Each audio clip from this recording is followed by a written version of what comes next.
¿qué tal a toda nuestra audiencia? Bienvenidos a otro segmento más de Clínica Nupsicam, recordándoles que estamos interesados en su salud, por lo cual es importante mantenerse informados. El día de hoy comenzamos con nuestros podcasts, con un tema muy importante y también muy delicado, desenmascarando las verdades de la violencia, para lo cual tenemos a una invitada muy especial. Brisa Vega, licenciada en Psicología, egresada de la Universidad Victoria, egresada de la Maestría en Psicología Clínica de la Universidad Justo Sierra. Ha trabajado en la Asociación Civil Dignidad y Desarrollo Humano y en la Unidad Básica de Rehabilitación e Integración Social, DIP. Hola, Bris, bienvenida. ¿Cómo estás? ¿Cómo te encuentras? Hola Lili, qué gusto estar en tu canal, me encuentro muy bien, muy contenta, muchas gracias. Agradezco mucho la invitación y este espacio para abordar este tipo de temas como lo es la violencia. Vemos que en la actualidad y tiempo atrás es más común de lo que pensamos y a veces no somos tan conscientes de ello. Y me encuentro pues feliz, ¿no? De hablar de este tema tan importante. Sí, claro que sí, Bris, yo también. La violencia la tenemos a la orden del día, ¿no es así? Y es tan relevante por los casos que vemos comúnmente. Yo recuerdo hace no mucho, lo vimos en medios de comunicación, un hombre fue a reclamarle a otro hombre a su local que vendiendo carnitas dentro de su pozo de cazuela, una cazuela más bien grande, tenía aceite y este hombre amenazándolo aventó a un perrito dentro de la cazuela. Eso es violencia. Vemos que es realmente delicado. El concepto de violencia puede tener muchas implicaciones. Y en este sentido, Bris, me gustaría comenzar los cuestionamientos diciéndonos, por favor, ¿qué es la violencia, Bris?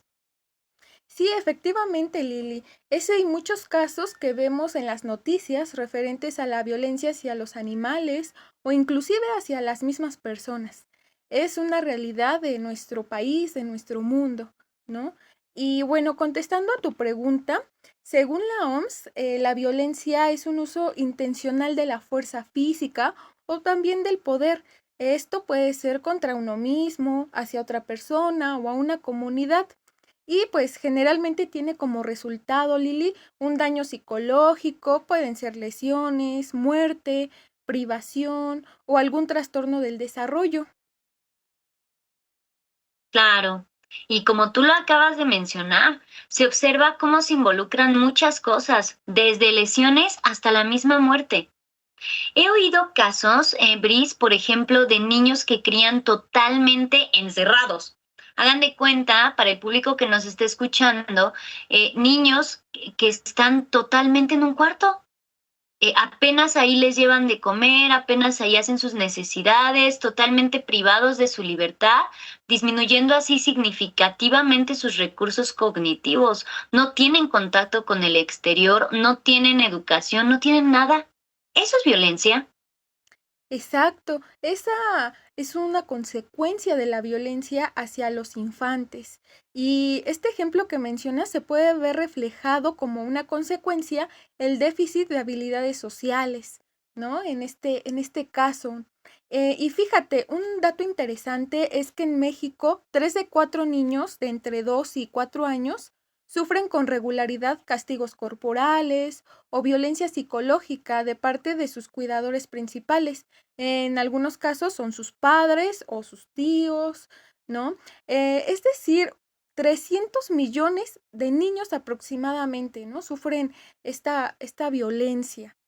Y en este sentido, vamos a ver que en nuestro país pues existen muchísimos mitos al respecto de la violencia, respecto a los niños, a las infancias.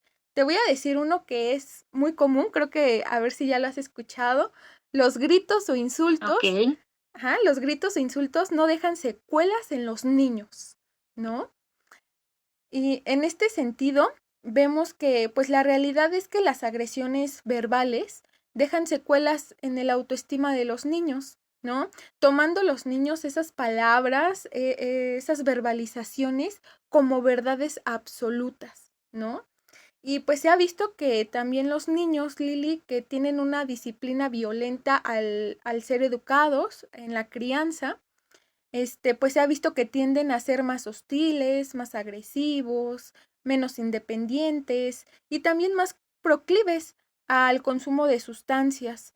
Esto durante la adolescencia, ¿no? Entonces vemos que pues la violencia sí deja consecuencias, ¿no? Tanto a corto como a largo plazo. Ujú. Claro, Bris.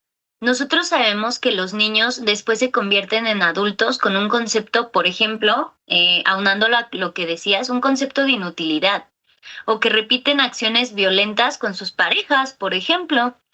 Tenemos el caso de un hombre que golpeó y corrió de casa a su madre. Igualmente fue una noticia muy mencionada. Una mujer de la tercera edad. Y uno se pregunta cómo es posible. Pero realmente ese hombre fue un joven violento, un niño violento, que seguramente también recibió violencia. Es así, Lili. Los patrones de violencia vemos que se pueden ir replicando generación tras generación, ¿no? Por pues el aprendizaje, ¿no? Que se pudo haber obtenido quizá. Sin embargo, vemos, Lili, que en la actualidad existe otro mito, que es que los niños de hoy no son como los de antes. Ya no respetan la autoridad de los adultos. Cuando la realidad es que los adultos de hoy, pues la verdad es que tampoco son los adultos de antes. Es decir, que las relaciones familiares se han ido democratizando y esto pues es un desafío, ¿no? A los padres a ser más tolerantes, más comprensivos y menos autoritarios. Es donde los adultos son quienes deben encontrar alternativas, ¿no? A la puesta de límites en lugar de una forma violenta. Hablando de mitos, Bris, otro mito que he escuchado es, te pego porque te quiero. ¿Podrías hablarnos de este? Sí, claro, es un mito que se ve generalmente, pues también aparte de los niños, padre e hijo, pues se ve en las parejas, ¿no? Relaciones de parejas. Y bueno, vemos que es de suma importancia recalcar que el cariño nunca se demuestra a través de los golpes, ni de la humillación, ni de utilizar métodos violentos para educar o corregir a los hijos, ¿no? Al contrario, eso es hacer uso abusivo del poder que los adultos tienen sobre ellos. Y bueno, vemos que lo único que les genera es miedo, es daño y sufrimiento. Ahora que lo mencionas, Bris, a mí me llamó la atención el concepto de poder.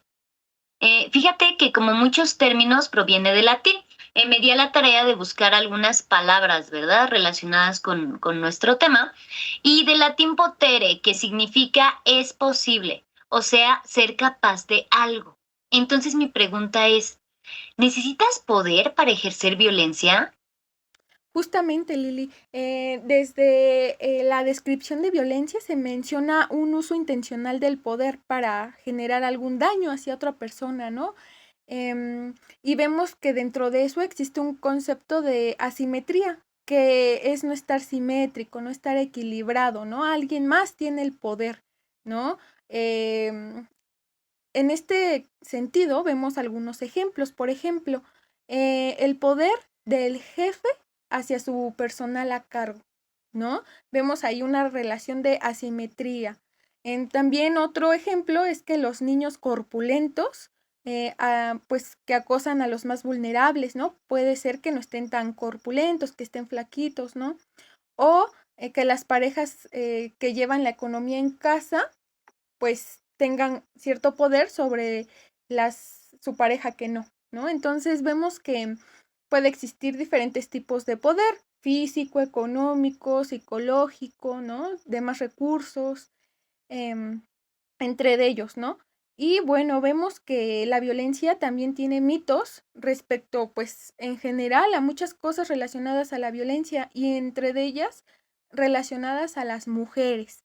Por ejemplo, un mito es que la mujer es la que provoca la agresión.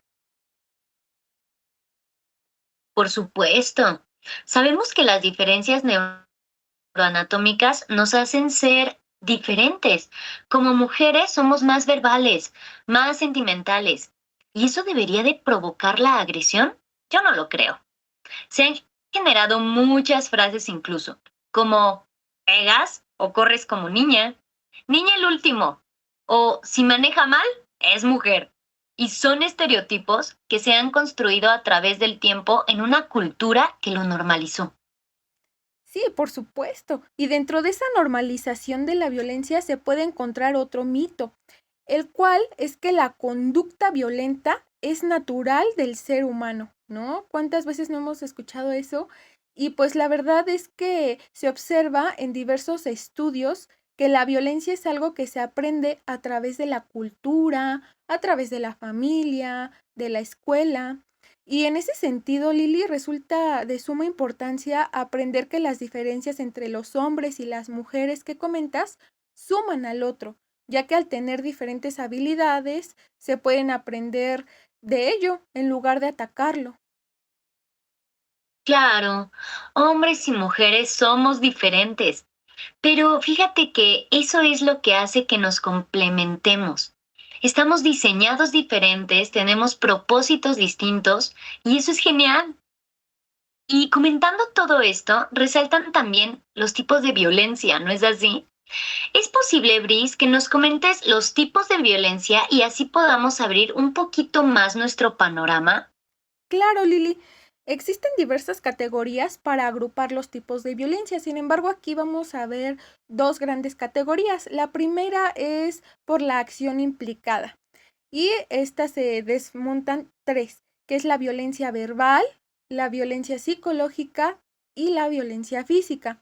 Y ustedes se preguntarán, bueno, ¿violencia verbal y psicológica será lo mismo? No, en este sentido, la verbal, un ejemplo puede ser una grosería, que es general, ¿no? Están establecidas y se utiliza de forma general. Mientras que la violencia psicológica puede ser una frase despectiva y eso va más específico hacia una persona. Por ejemplo, una frase despectiva respecto del cuerpo de la otra persona, respecto de sus preferencias. Ok, minimizar o ridiculizar puede ser un ejemplo. Humillar en público inclusive, golpear jugando o bromas hirientes, que es algo que se da mucho en las parejas hoy en día. Sí, claro, esos son ejemplos, ¿no? De los tipos de violencia justamente, ¿no? Y fíjate, otro tipo de categoría es por el lugar en donde se ejerce la violencia. Puede ser en la escuela, en el trabajo, en la familia. Y vamos a ver que en la escuela se llamaría acoso escolar o bullying, ¿no? En el trabajo, acoso laboral. Y en la familia, violencia intrafamiliar. Ah, muy bien. Sí, por ejemplo, se cree que la violencia familiar se da solamente en familias de bajos recursos, es lo que hemos oído, cuando la realidad nos muestra que no es así. La violencia se da en familias de cualquier nivel socioeconómico, religión, etcétera. Se pudiera decir que es un asunto privado, que no le tiene que importar a nadie más. Por pena, muchas veces no se dice, pero se debe de buscar ayuda. Los hombres, por ejemplo, les cuesta más trabajo denunciar por la idea de la crítica. Es hombre y no pudo defenderse, cuando en realidad ellos también sufren violencia y tienen derecho a atenderse. Es así, vemos, ¿no? En la actualidad cuántos hombres no denuncian, ¿no? Precisamente por este miedo a la crítica, ¿no? Sin embargo, pues vemos que incitamos y es muy importante denunciar y pedir ayuda, ya que muchas veces se piensa que el agresor está enfermo y por ende no es culpable de lo que hace, ¿no? Entonces se debe de tolerar, cuando no necesariamente se encuentra enfermo, sino que puede ser un estilo de vida o puede ser un hábito, ¿no?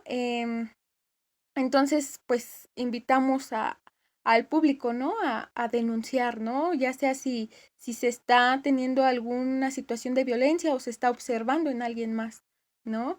Y bueno, dentro de este contexto social, también vemos que existen tipos de violencia. Por ejemplo, Lili, ¿has escuchado hablar de la violencia estructural? Sí, Bris, sí, algo he oído. Ah, qué bueno. Pues mira, para el público que nos escucha, la violencia estructural es cuando se producen daños a necesidades humanas básicas, como por ejemplo la supervivencia, la libertad, el bienestar, y es aquí donde se encuentra un grupo privilegiado y el otro vulnerado. Puede ser en términos de clase o de raza. Ah, ok, muy bien. Como por ejemplo, las oportunidades laborales, los bienes o servicios que se ven en desigualdad, ¿no? Y es que es muy común. Vemos alrededor del mundo hambre, pobreza, no hay libertad de religión en algunas zonas, no hay libertad de expresión. Exactamente, ¿no? Y lo peor de todo es que lo vemos, ¿no? Día a día en nuestro contexto más mediato, ¿no? Y pues en otros lugares del país, inclusive algunos del mundo, ¿no? Y bueno, dentro de este contexto social que en el que seguimos hablando, existe otro tipo de violencia que es la mediática, que es la de los medios de comunicación, ¿no? Como las noticias, las novelas, las redes sociales, los anuncios. Y bueno, este se puede ejercer mediante, pues, estos dispositivos, por ejemplo, ¿no? Y bueno, la puede ejercer cualquier persona física o moral que utilice un medio de comunicación para producir y difundir contenidos que afectan, pues, el autoestima, la salud, la integridad, la libertad o inclusive hasta la seguridad de otra persona. Claro. Y ahora que lo mencionas y para que puedan entendernos también, respecto de las personas físicas, puede ser cualquier persona o individuo, profesionista, alguna persona con algún oficio, estudiante, anciano, etcétera, como tú y como yo. Por el contrario, una persona moral es un organismo, como por ejemplo Televisa, TV Azteca o diferentes universidades, como lo es Justo Sierra. Sí, exacto. Justamente es importante, ¿no? Ponernos a revisar términos tan específicos, ¿no? Qué importante que lo mencionas. Muchas gracias, Lili. Y bueno, dentro de esta cultura existe la violencia también simbólica, que es una relación de dominio-sumisión, como lo habíamos estado viendo, ¿no? Una relación de asimetría, ¿no? Lo vemos en estos diferentes ejemplos. Y bueno, pues aquí se normalizan diversas acciones, como por ejemplo que las mujeres hagan labores domésticas y los hombres no, o que se utilicen diferentes nombres para la misma profesión, como por ejemplo chef y cocinera. Oh, Dios, ¿cómo es posible? Ok, Brice, pues ya vimos muchos tipos de violencia. Inclusive descubrimos que hay cosas que sí son violencia, cuando pensábamos que no. Y ante todo esto, ¿qué podemos hacer para solucionarlo? Qué importante pregunta me estás realizando, Lili. Em, Vemos que en la actualidad ya se está tomando un poco de conciencia respecto a la violencia, como lo veíamos, ¿no? En un mito anterior, que los adultos ya no son los mismos que antes, ¿no? Ya se está tomando esta conciencia y pues se puede observar en la mayor participación de la mujer en ámbitos como el trabajo, ¿no? Ámbitos laborales. Y esto funge como un enfoque integral para prevenir la violencia. Sin embargo, sería importante llevar a la sociedad a una cultura de paz, la cual está basada en el respeto de los derechos humanos, de la democracia y la tolerancia. Asimismo, es súper indispensable que las personas tengan un cuidado multidisciplinario. Esto que involucra psicoterapia, nutrición, ejercicio, actividades culturales. Todas estas actividades van a fungir como factores de protección para la prevención de la violencia. Ok. Sí, Brice, y tener muy en cuenta que es un cuidado constante.